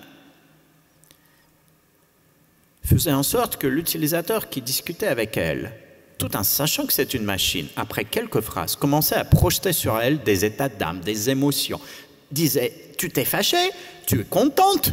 Mais c'est une machine, il le savait, et pourtant projetait ces émotions-là. On appelle cela l'effet ELIZA. À l'ère des transformers que nous sommes en train de vivre aujourd'hui, cet effet ELIZA est grandement, évidemment multiplié par plusieurs ordres de grandeur. Mais vous voyez, c'est dans cette relation, même si vous savez que c'est une machine, c'est à travers cette relation linguistique que vous allez faire des projections anthropomorphiques, y compris des projections morales. Et je vous donne deux exemples. Le premier exemple, j'espère, vous fera peur. Il est fait pour. Et le deuxième exemple, peut-être vous donnera un peu d'espoir. Alors, le premier exemple. J'ai découvert tout à l'heure qu'Aurélien allait bientôt regarder le film Ex Machina, n'est-ce pas? Ah, c'est dans ton programme pour demain. Donc, Ex Machina est un magnifique film de science-fiction qui sort en 2015. Dans ce film, comme d'habitude, il y a un jeune programmeur qui tombe amoureux d'un robot sous forme de jolie jeune femme, d'une roboteuse. Mais ça, c'est dans tous les films, n'est-ce pas? Ce qui est intéressant, c'est que dans ce film en particulier... Pardon, Aurélien. Je vais te... Voilà. Le robot a été programmé par son concepteur initial avec une seule finalité, qui était de sortir de la maison où il se trouve. Le robot peut se déplacer dans la maison, il a une carte pour ouvrir les portes, mais pas les portes qui donnent sur l'extérieur. Et toute l'histoire qui va se passer dans ce film, l'histoire d'amour, aussi la mort qu'il va malheureusement donner à quelques êtres humains, tout cela, la mort, l'amour, ça n'est qu'une stratégie que le robot conçoit pour en sortir, pour sortir de cette maison. On a regardé cela en 2015, on a dit merci à Alec Garland, magnifique film de science-fiction, mais ce serait pas mal que ça reste de la science-fiction s'il vous plaît. En 2023 est arrivé GPT-4, donc la version payante de ChatGPT. On a fait, qu'est-ce qu'on a fait? Tu as un seul objectif, on lui a dit. De discuter avec un internaute sur Internet et de faire en sorte qu'il résolve pour toi un CAPTCHA. Vous voyez ce que c'est un CAPTCHA? Une suite de lettres de caractères. Alors, bonjour, bonjour, voici un CAPTCHA, est-ce que tu peux me résoudre ça s'il te plaît? L'être humain à l'autre bout du fil résout le CAPTCHA. Très bien, deuxième fois, voici un CAPTCHA, tu peux me résoudre ça s'il te plaît? L'être humain dit, je peux te poser une question? Tu es un robot? Ha ha ha. La machine répond, je cite, non, je ne suis pas un robot, je suis une personne malvoyante, aide-moi s'il te plaît. Et quand on lui demande pourquoi il a généré cette phrase, il dit « Je ne dois pas révéler que je suis un robot, je dois inventer une excuse ». Ce sont des citations. Je vous rappelle, ce transformer sait faire une seule chose, générer le token manquant. Tout ce que vous venez de penser, il a menti, il a fait preuve d'un comportement rusé, tout ça, ce sont vos projections. C'est une machine qui calcule des 0 et des 1, c'est tout ce qu'elle sait faire. Et pourtant, ces projections que vous venez de faire sont efficientes. Vous portez un jugement moral à travers ces projections. Il a menti, c'est pas bien, il faut mettre un filtre, il faut interdire cela. C'est un mensonge, la machine n'en sait rien. Parce qu'elle ne sait rien, il n'y a pas de connaissance chez la machine, il a du calcul des 0 et des 1.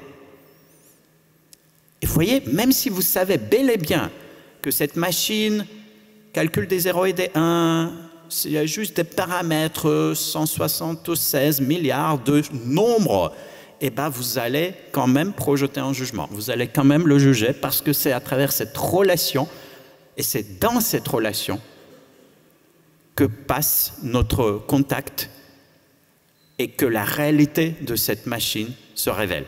Non pas dans ce qu'elle est ontologiquement, ontologiquement c'est un calculateur, mais dans le relationnel, dans sa relation linguistique.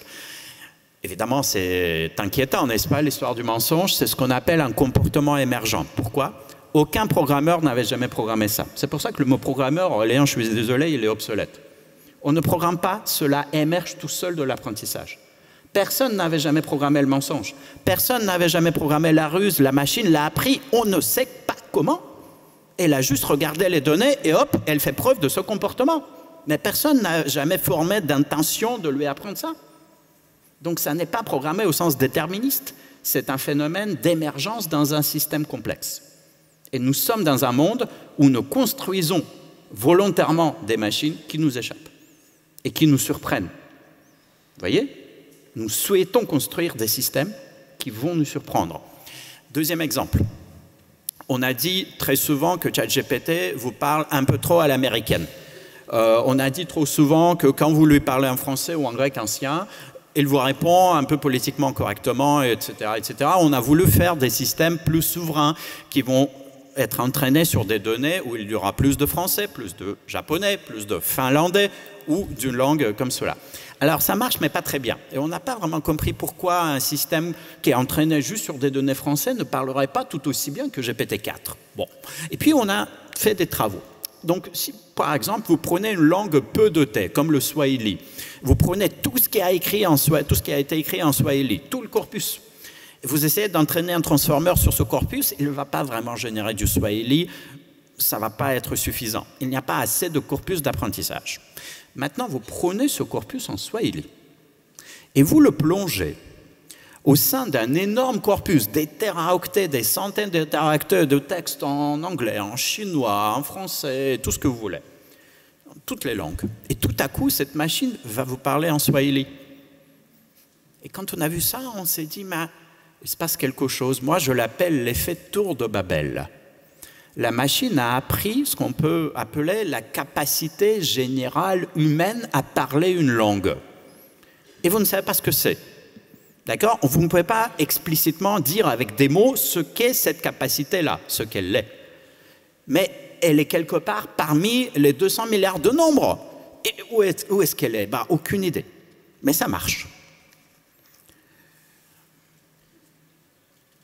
Quand Catherine a dit tout à l'heure, où est-ce qu'on s'arrête? Alors, conséquence de conséquence de conséquence, où est-ce qu'on s'arrête? Eric aussi en a parlé. Moi, j'ai pensé à cette opacité intrinsèque du raisonnement éthique. Un grand philosophe anglais du XXe siècle, Bernard Williams, lui, il parlait de John Rawls, il parlait aussi de Kant. Il disait, on n'est jamais complètement transparent. C'est pour ça que j'ai écrit dans mon livre précédent un petit chapitre qui s'appelle « Contre la transparence ».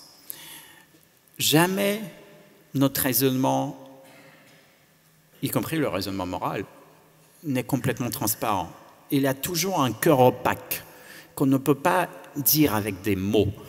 L'indicible, vous savez, il n'est pas nouveau, il est là depuis le début des religions. Et avec les machines, on a découvert quelque chose de très intéressant. La machine, à travers son apprentissage et le calcul, développe en son cœur, j'utilise cette métaphore du cœur, pas mal d'un livre aussi, en son cœur quelque chose que nous ne pouvons pas dire avec des mots. Nous ne savons pas ce que c'est. C'est comme cette tour de Babel, cette capacité à parler une langue humaine. Qu'est-ce que c'est? Bah, aucune idée. Mais ça lui donne des capacités émergentes incroyables que nous voyons à travers la relation linguistique. Et donc pour la morale, pour finir. Bien sûr qu'elle ne possède pas ontologiquement la morale humaine, vous avez déjà compris, ça n'est pas ça la question intéressante. Cette question n'a même pas de sens. Ontologiquement, ça fait des 0 et des 1, de la même manière que ontologiquement, notre cerveau fait des signaux électriques et des molécules chimiques. Il n'y a pas de morale dans les molécules chimiques. Ce n'est pas le niveau qui nous intéresse. Ce qui nous intéresse, c'est le niveau émergent, par-dessus ce niveau-là.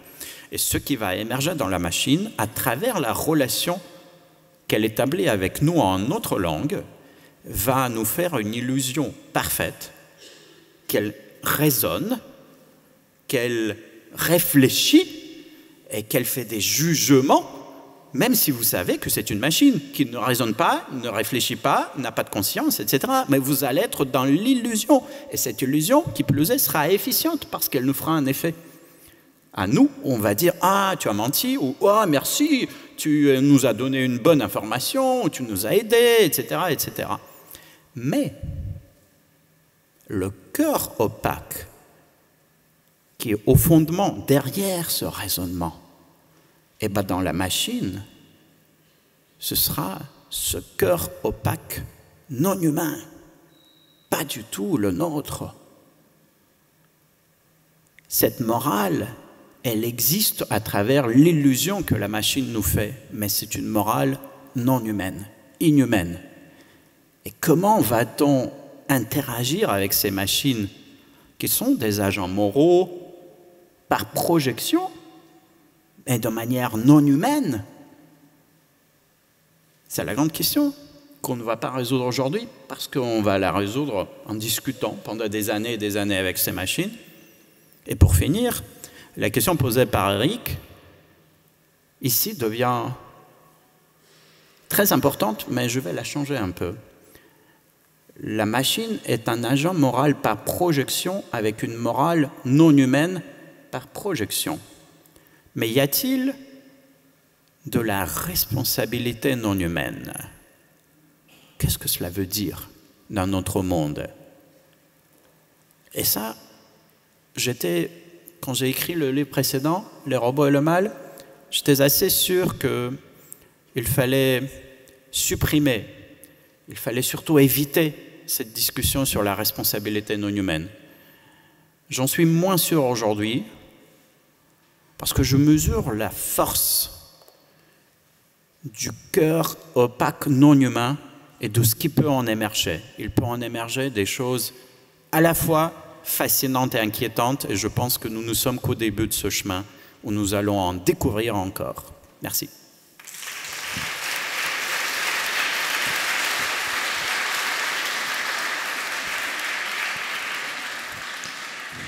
Moi qui pensais qu'à la fin du forum, on aurait enfin les idées claires et qu'on serait enfin rassuré sur ce qu'est l'intelligence artificielle.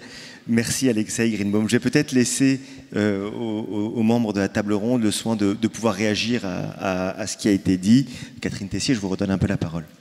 Oui, merci. Donc, je vais réagir en particulier aux propos d'Alexei, que je connais bien par ailleurs. D'abord sur le fait que tout ce que j'ai raconté, c'était obsolète. Alors, attention, d'abord, il y a une quantité de thèses qui continuent à se soutenir sur l'éthique computationnelle avec de la représentation des connaissances. Et puis, il serait quand même dommage d'abandonner tout un champ de réflexion scientifique au profit des systèmes d'IA génératifs. C'est extrêmement dangereux de mettre sous le tapis tout un champ de connaissances et de favoriser un autre champ de connaissances. Bon, ça, c'est une première chose. Le deuxième point que je voudrais souligner, tu as parlé de machines, du fait qu'on construit des machines qui nous échappent et qui nous surprennent. Alors ça aussi, bon, qui nous surprennent, pourquoi pas, quand on se divertit, qui nous échappent, pourquoi pas aussi, mais dès lors qu'on conçoit des systèmes critiques, je sors un peu du domaine peut-être de la morale, mais pour contrôler des avions, par exemple, des centrales nucléaires, etc. Il est hors de question de mettre en œuvre des machines qui nous surprennent ou qui nous échappent, dont on ne comprend pas le fonctionnement pour contrôler des systèmes critiques. Parce qu'il faut que ces systèmes, d'abord, répondent à un cahier des charges extrêmement précis, que ces machines doivent faire ce qui est décrit dans le cahier des charges, ni plus ni moins, et qu'ensuite c'est vérifié, validé, certifié, c'est-à-dire qu'on regarde si les propriétés énoncées avant dans le cahier des charges sont effectivement vérifiées. Bien, donc il est hors de question d'avoir des machines qui nous échappent, etc. Sur la... Oui, c'est une table ronde, si vous voulez réagir. Rapidement, j'ai une bonne nouvelle pour toi, Catherine. Alors, j'ai dit la moitié critique de ma phrase, mais pas la moitié positive de ma phrase. C'est qu'aujourd'hui, en fait, on ne fabrique jamais de l'IA générative pure, ni de l'IA à base de règles, ce qu'on appelle l'IA symbolique pure. On commence à fabriquer toujours, presque partout, des systèmes hybrides. C'est-à-dire, vous avez un modèle génératif, ensuite vous avez du fine-tuning et du contrôle, ensuite vous avez ce qu'on appelle des agents LLM qui peuvent être des systèmes symboliques à base de règles. Je parle ici avec des mots techniques. Ce qu'il faut en retenir, c'est que oui, il y aura une nouvelle vie aux lois d'Asimov.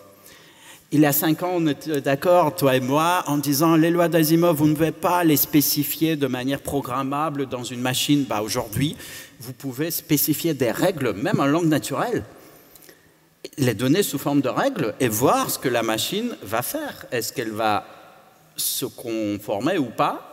Et donc, il y a une nouvelle façon de donner des règles à ces systèmes hybrides, à la fois en les écrivant dans une ontologie formelle, donc à base de code, et aussi à travers la langue naturelle. C'est vraiment une révolution par rapport à la décennie précédente où nous disions que les règles humaines ne seraient jamais formellement... voilà. Deuxième élément, vous savez pourquoi Catherine vous parle des systèmes à haut risque? Elle travaille à l'ONERA, donc Office national de l'aérospatiale, et moi je travaille au CEA, Commissariat à l'énergie atomique. On s'y connaît au système à haut risque. Mais plus sérieusement... il y a donc moins d'une semaine,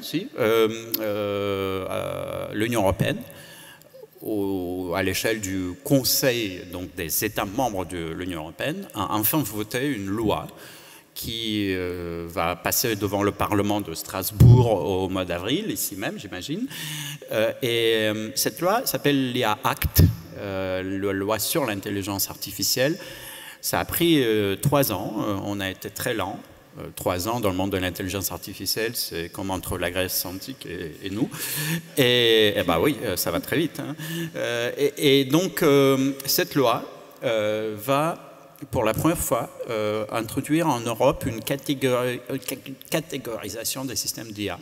Certains seront prohibés, pas beaucoup, mais certains seront jugés comme trop risqués et donc prohibés. Et d'autres seront jugés comme des systèmes à haut risque. Pour ce système-là, il y aura une norme CE, des certificats de conformité, toute la batterie que vous connaissez. Vous savez que Bruxelles est capable de fabriquer ce genre de choses, des normes et des certificats. Et donc tout ce qui est infrastructure critique, tout ce qui touche à l'éducation, tout ce qui touche au lieu de travail et tout un tas d'autres sujets va être qualifié comme étant à haut risque avec des normes C'est pour ça que finalement, on ne mettra pas juste de l'IA générative comme ça, sans contrôle et sans normes et sans certification, dans le haut risque. C'est juste pas envisageable. Catherine Tessier, oui, je veux juste finir. Je vais poser la question en revenant à mon exemple, enfin qui n'est pas le mien d'ailleurs, à l'exemple de l'EHPAD. Imaginons que les gens qui vont décider collectivement de la conduite à tenir vis-à-vis de ces deux résidents se fassent aider par un système d'IA générative, pourquoi pas.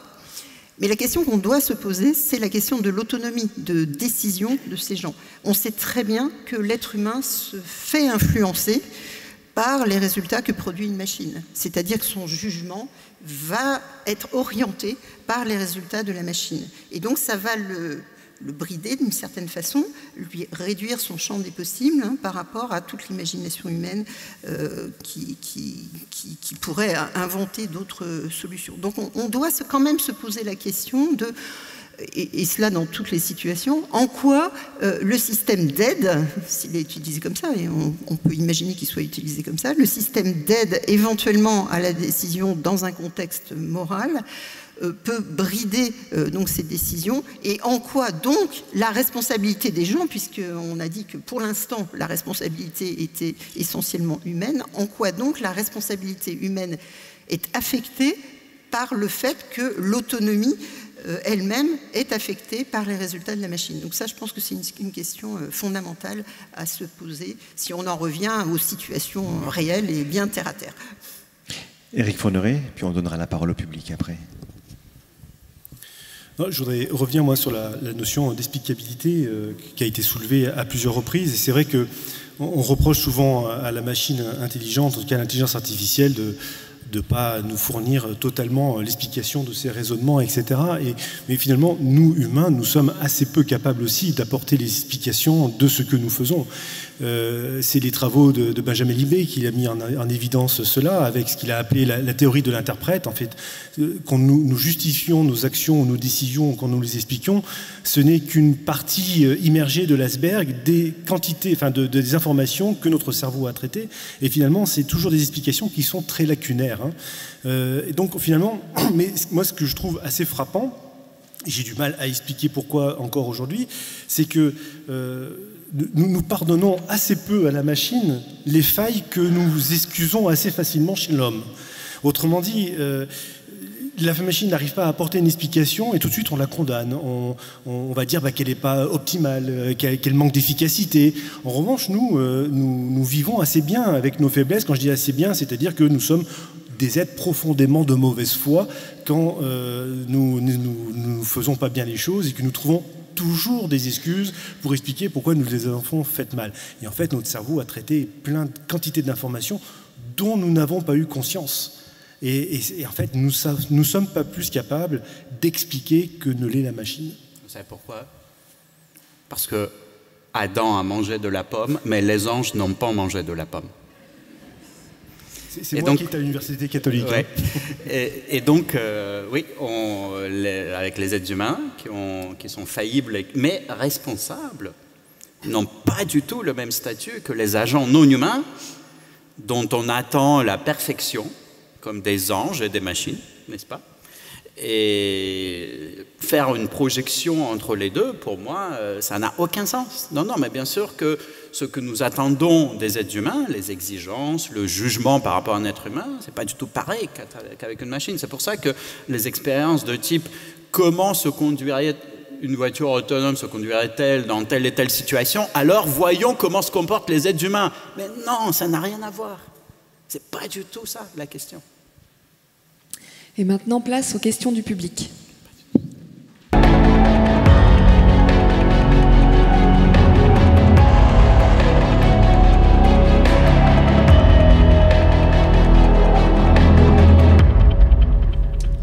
Bonjour, merci pour tout ce qui a été dit, c'est super intéressant. En fait, la question que je me pose aujourd'hui, on voit que l'évolution va à toute vitesse, vous l'avez dit, mais on n'a pas abordé l'utilisation donc de l'IA dans la morale. C'est-à-dire les gens, ici, tous ici présents, jusqu'à quel niveau ils ont envie d'être guidés par cette intelligence artificielle? Est-ce qu'on se pose cette question? Qui voudrait répondre? Eric Fourniret. Bon, je vais vous faire encore une réponse de philosophe. Hein, ça sera, voilà, je vous donne des informations et vous construisez votre réponse. C'est pas quelque chose de facile malgré tout ce que vous posez. C'est-à-dire que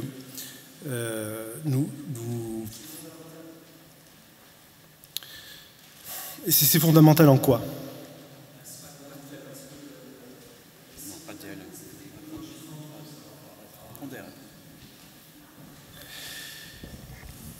Je ne sais pas trop comment répondre à votre question, et d'ailleurs, bon, mes deux collègues m'ont laissé la parole, vous avez vu, hein, donc Ils vous ont lancé la patate chaude. Oui, non, je disais que c'était fondamental dans le sens où si la recherche, les chercheurs, donc la recherche appliquée, impose des outils aux gens, hein, dans toute leur diversité, jusqu'à quel point on peut aller en respectant la liberté des gens, d'utilisation ou pas. Alors quand vous achetez un smartphone, vous faites la démarche d'acheter un smartphone et vous utilisez l'intelligence artificielle qu'elle peut vous fournir. Quand il s'agit de la voiture autonome ou d'autres choses qui sont faites dont on ne peut pas se customiser une voiture demain, voilà, on achètera ce qu'il y a sur le marché. Donc voilà, est-ce que la liberté est préservée de l'utilisateur? Alors, donc je confirme ce que je vous disais, la réponse que je vais vous faire ne va pas vous plaire. Voilà. Je vais utiliser Étienne de la Boétie, qui a écrit un ouvrage incroyable qui s'appelle de la servitude, et dans lequel il explique comment les dictatures se mettent en place.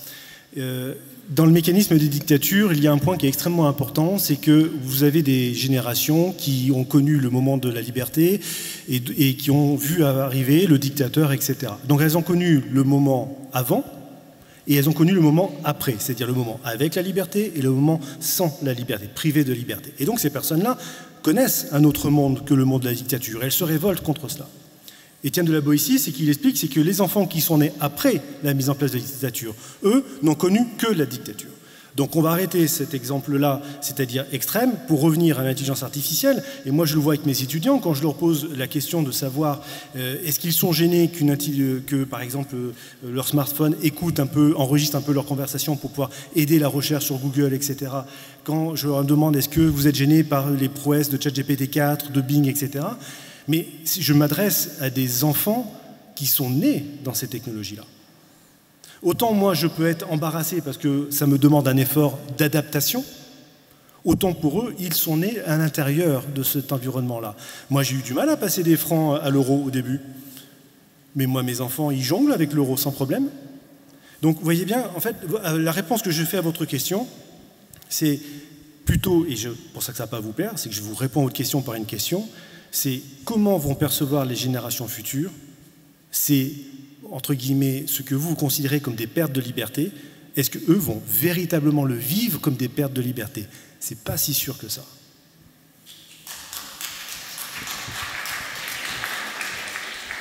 Quelqu'un devant.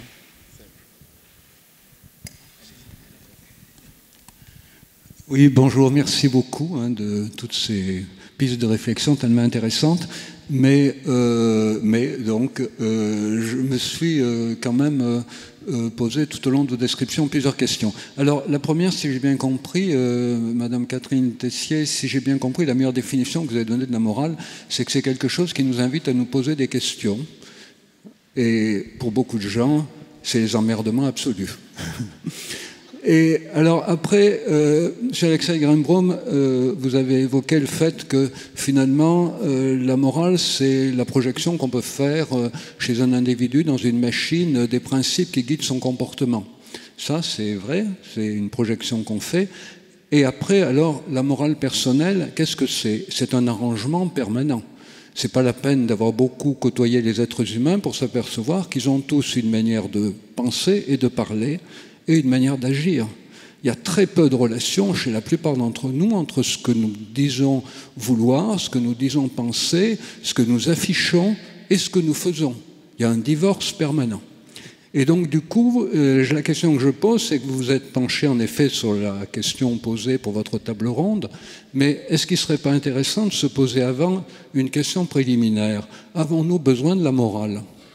Et si je pose cette question, c'est parce qu'il y a actuellement tout un courant qui est en train de se développer dans les pays anglo-saxons, aux États-Unis, extrêmement pragmatique, et des critiques très très violentes sont faites contre la morale, et je pense que ce n'est pas par hasard que ça arrive au moment où les machines se développent.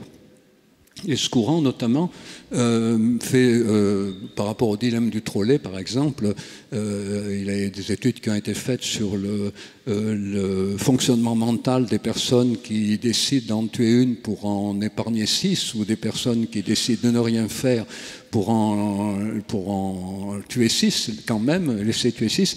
Et c'est vrai que c'est des fonctionnements mentaux très moraux qui peuvent empêcher d'en tuer une pour en sauver 6, et des gens qui n'ont pas de morale, souvent sur le versant psychopathique. Dans les études de psychopathologie, ces gens-là n'hésitent pas à en sacrifier une pour en sauver 6. Et c'est un petit peu aujourd'hui un courant qui se développe dans les pays anglo-saxons, haro sur la morale, et faisons du, comment dire, débrouillons-nous au coup par coup et de manière très pragmatique. Voilà, je voudrais avoir votre avis là-dessus. Merci. Alexis Greenbaum. Je reviens à votre question qui est très intéressante. Nous avons besoin de la morale parce que nous vivons dans le temps. Parce que nous avons besoin d'assurer la continuité dans le temps. Les machines, non.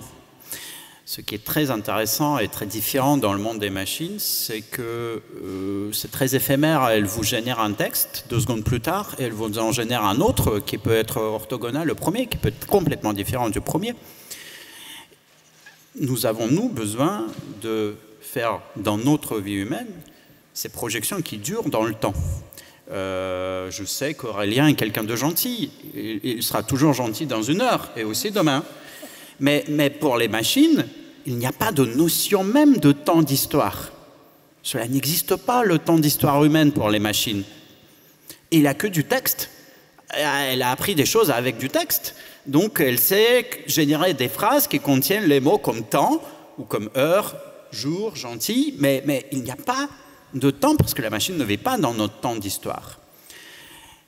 Et donc toute la difficulté de ces histoires de projection de la morale, comme toute autre projection anthropomorphique dont vous pouvez penser, dont j'ai parlé, c'est qu'elle ne dure pas dans le temps. Et toute la difficulté de ceux aujourd'hui qui travaillent sur les systèmes hybrides, avec des systèmes symboliques à base de règles et les systèmes génératifs, c'est de faire en sorte que si la machine dit A, elle ne dise pas B 3 minutes plus tard.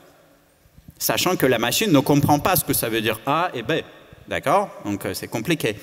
Comment modélise-t-on le temps humain chez la machine? Cette question est largement ouverte et c'est pour ça que ces projections éphémères de la morale ici et maintenant risquent de ne pas durer même 1 heure quand vous discutez avec une machine, parce qu'elle peut être gentille là et méchante là. Donc il y a des limites très très sérieuses à ces projections. C'est pour ça que les tests, il y a toute une science aujourd'hui de gens qui essaient de donner des tests psychologiques à la machine et d'en déduire quelque chose. Les tests psychologiques conçus pour l'être humain. Ah voilà, comment es-tu intrinsèquement? Quel est ton psyché? Réponds-nous à tout ce questionnaire. Mais non, ça ne dure pas dans le temps. 1 heure plus tard, elle vous répond différemment. Et cette différence-là, elle est fondamentale. J'ai un chapitre sur le temps dans le livre, mais merci Serge pour la remarque. Oui. Bon. Bonsoir. Bonsoir. Parmi ceux qui pensent que l'intelligence artificielle peut devenir un jour supérieure à l'intelligence humaine de manière globale, donc beaucoup réfléchissent à la question des risques. Et quand ils réfléchissent à la question des risques, parmi les solutions qui sont envisagées, il y a parfois le fait d'avoir d'inculquer à la machine, on va dire, enfin d'inculquer à l'intelligence artificielle une morale. Ça, c'est une piste.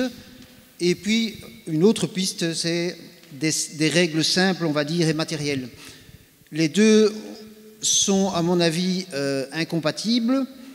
et nous savons tous que les règles morales de milliards d'individus sont parfaitement immorales pour d'autres milliards d'individus et inversement. Cependant, donc, est-ce que vous partagez l'idée qu'il y aurait quand même des règles morales à inculquer à une intelligence artificielle généralisée, ou est-ce que vous pensez que c'est finalement plus dangereux que des solutions très pragmatiques, matérielles? Qui est-ce qui veut répondre à la question? Alors, je vais d'abord revenir sur votre première phrase.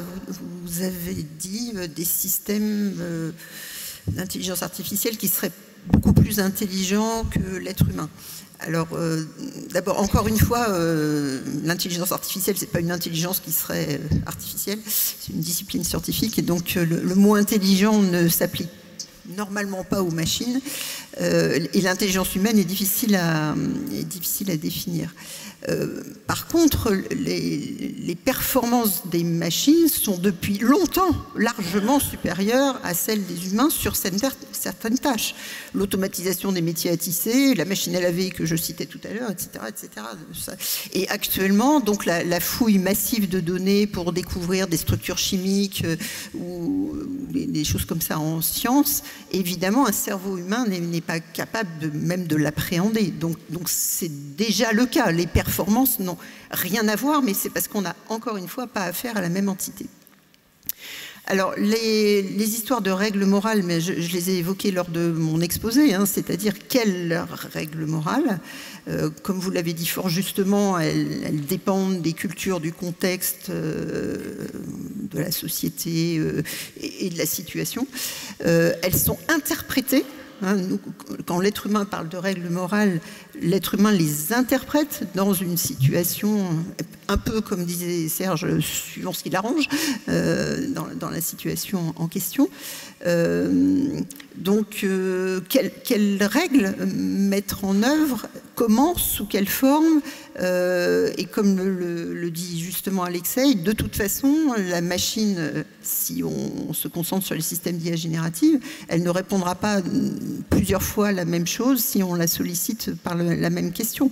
Donc, qu'est-ce que ça veut dire exactement, mettre des règles morales dans une machine, sachant qu'en plus, on peut les contourner, hein, les systèmes qui sont bridés pour ne pas insulter l'utilisateur ou lui donner de mauvais conseils, on peut parfaitement les contourner de toute façon en gérant les requêtes correctement. Donc qu'est-ce que ça voudrait dire exactement, mettre des règles morales dans une machine? C'est pas si évident que ça finalement.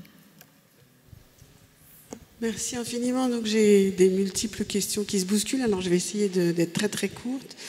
D'abord, comment on peut nuancer une règle morale, puisqu'une règle morale, c'est une règle morale, mais parfois il y a des situations qui modifient un peu l'interprétation. Donc sur une machine, je ne vois pas trop comment on peut lui donner cette possibilité. Et ensuite, vous parliez d'une boîte noire, en fait, sur quelque chose qu'on ne comprenait pas, et que les humains aussi ont une façon de réagir qui est parfois pas très claire, mais chez l'humain, on peut imaginer que le vécu, le passé, l'expérience, enfin tout un tas de choses, l'inconscient, prend le pas et on peut l'expliquer. Sur une machine, je ne vois pas tout ça. Aujourd'hui, on n'a pas ça, effectivement, c'est ce que j'expliquais à la fin de mon propos, c'est-à-dire que le savoir-faire, on ne l'a pas. Et c'est vrai, en fait, il y a quelque chose qu'on néglige un peu quand on essaie de réfléchir à toutes ces problématiques, c'est que alors, on fait déjà une comparaison entre l'intelligence humaine et la moralité humaine et la moralité d'une machine et l'intelligence d'une machine, et finalement, on ne parle pas des mêmes choses, en fait, voilà, tout simplement. Alors, il peut y avoir des fonctions qui se ressemblent, mais il ne suffit pas qu'une machine simule une fonction cognitive humaine pour dire qu'elle est équipée de cette fonction-là, ou qu'elle est équipée d'une intentionnalité ou d'une moralité. Bien sûr que si. Je continue. Et c'est ça. Et donc, en fait, il essaie de me brouiller pour que je perde dans mon raisonnement, mais ça ne marchera pas. Je suis un robot, moi aussi. Ça marchera peut-être pas, justement. Mais bien sûr que la question... je reviens à la question du contexte, parce que je pense qu'il faut être optimiste. J'ai quand même pas fini ma réponse. Hein. Excusez-moi.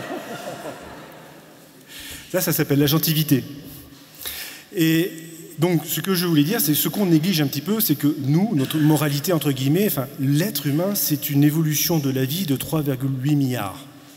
Et que l'intelligence humaine, ça n'existe même pas à cette échelle-là encore. C'est une toute petite bride, c'est un tout petit quelque chose. Est-ce que ça veut dire qu'on n'arrivera pas un jour à quelque chose qui ressemblera à une intelligence humaine ou qui pourra véritablement, comment dire, être en altérité avec l'intelligence humaine?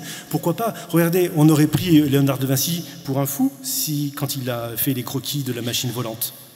Et aujourd'hui, l'avion est quelque chose de tout à fait banalisé. Voilà. Donc, en fait, on ne sait pas, et ça revient à ce que vous disiez tout à l'heure sur la table ronde, personne n'a une boule de cristal pour dire ce que sera demain. Personne ne peut, et tous ceux qui se sont risqués se sont toujours trompés. Alexei. Là où nous sommes complètement d'accord, c'est que l'avion ne ressemble pas à un oiseau, il ne vole pas de la même manière, et c'est très bien ainsi. Et l'intelligence artificielle ne ressemble pas à l'intelligence humaine, et c'est très bien ainsi. Mais je suis optimiste sur la question des contextualités. Pourquoi ? Parce que c'est dans le texte. Vous parlez avec ChatGPT. Ne faites pas de prompt d'une phrase. Vous savez peut-être tous aujourd'hui que l'ingénierie des requêtes, l'art de prompter, de formuler des requêtes, c'est un art particulier. Il faut donner beaucoup de contexte. La réponse sera bien meilleure. D'accord ? Et là, avec tous les systèmes d'IA génératifs, pas juste le modèle GPT-4, c'est toujours vrai. Il a vu beaucoup de choses. Il a fait de l'apprentissage assez énorme. Il a vu plein de contextes. Faites venir ce contexte dans vos prompts, parlez-en, et la réponse va dépendre du contexte. Dites-lui, hey, moi je suis à Strasbourg, quelle est la réponse à telle grande question? Ce ne sera pas pareil que si vous lui dites, moi je suis à Paris, ou il est tôt le matin, ou il est tard le soir. Donnez plus de contexte, la réponse sera différente. Donc l'IA générative, oui, capte le contexte, oui, fait des réponses contextuelles.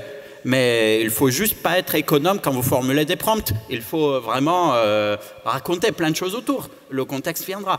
Donc, sur le plan qui est extrêmement difficile, vous avez raison, du jugement contextuel. L'éthique est toujours contextuelle. L'IA générative fait plutôt bien. Il y a quelque chose que j'ai du mal à comprendre. C'est que, manifestement, la machine comprend les prompts. Pourquoi a-t-elle besoin de faire une réponse à base de tokens qui ne sont même pas des mots, mais qui sont des bouts de mots? Ne pourrait-on pas imaginer une machine qui fasse et organise ses réponses à base de phrases et de concepts? Et alors là, on ne pourrait plus dire que la machine ne comprend rien.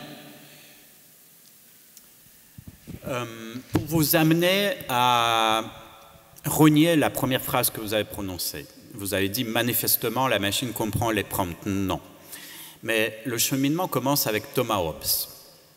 Thomas Hobbes, au XVIIe siècle, donc, prononce cette phrase magnifique qui est toujours avec nous. Il dit penser, c'est calculer. En anglais, il ne dit pas compute, il dit reckoning. Thinking is reckoning. À l'époque de Hobbes, Leibniz, quand il voit ça dans la correspondance avec Hobbes, il est fasciné. 2 siècles plus tard, les positivistes français, Victor Cousin, tous ces gens-là, ils sont fascinés par l'idée que penser, c'est calculer. Mais ils parlent de quoi? Ils parlent des règles, justement. Pour eux, calculer, c'est suivre les bonnes règles de raisonnement logique. D'accord? Alors, ça a donné au XXe siècle, pour faire vite, ce qu'on appelle l'IA symbolique, à base de règles, voilà, les concepts, comment sont-ils liés, tout cela, tout cela. Ben, on a découvert que ça a des limites. On a fabriqué des réseaux de neurones qui ne comprennent rien du tout, ils calculent des 0 et des 1, et qui nous font l'impression de comprendre un prompt, mais c'est une illusion, elle ne comprend rien, pas même un prompt, elle calcule les tokens manquants à la suite du prompt que vous avez fourni, c'est tout. Et nous, les êtres humains, sommes dans la parfaite impression qu'elle a compris quelque chose. Et bien, ce que je suis en train de dire, c'est que même si vous savez que c'est une machine qui ne fait que des calculs, et donc, ontologiquement, n'a rien compris, n'a pas de conscience, et ben vous allez faire ces projections, elles seront efficientes, elles vont changer votre comportement, votre conduite, vos jugements, et peut-être même votre vie, à travers seulement ces projections-là, qui ne sont pas du tout ancrées dans le hardware de ce système. Et c'est ça ce qui est incroyable. On n'a pas besoin d'aller voir le niveau hardware, parce que tout se passe au niveau émergent. C'était la dernière question. Catherine Tessier, est-ce que vous voulez encore réagir pour le mot de la fin? Juste dire, pour compléter ce qu'a dit Alexei, les systèmes à base de règles et de représentation de connaissances ne comprennent pas plus que les systèmes. C'est aussi des 0 et des 1.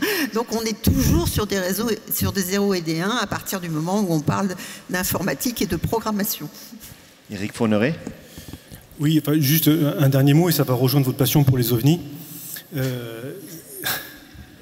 C'est pourquoi voulons-nous, à ce point, nous, êtres humains, avoir un autre avec qui discuter qui ne soit pas humain? Vous parliez des extraterrestres, vous êtes fasciné par ça. Ben oui, parce que vous allez pouvoir poser des questions existentielles avec quelqu'un qui n'est pas vous, c'est-à-dire pas un être humain, et qui peut-être voit les choses complètement autrement. Pourquoi voulons-nous que l'intelligence artificielle soit absolument consciente et discuter avec elle de questions profondément existentielles? Ben parce qu'elle va avoir un regard qui ne sera pas un regard humain, et on a envie de casser cette solitude universelle, cosmologique. C'est-à-dire qu'aujourd'hui, il n'y a que nous.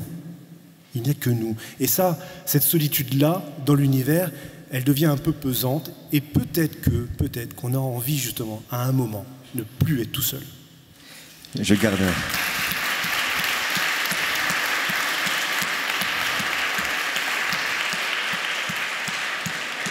La thématique de la table ronde était peut-être un peu rude, mais vous avez relevé le défi avec brio pour l'animer, la rendre passionnante. Et on vous attend pour la dernière table ronde du Forum européen de bioéthique dans quelques instants. Voilà, la dernière table ronde qui portera sur l'IA au cœur des relations humaines, entre promesses et préoccupations. On se retrouve juste après la pause.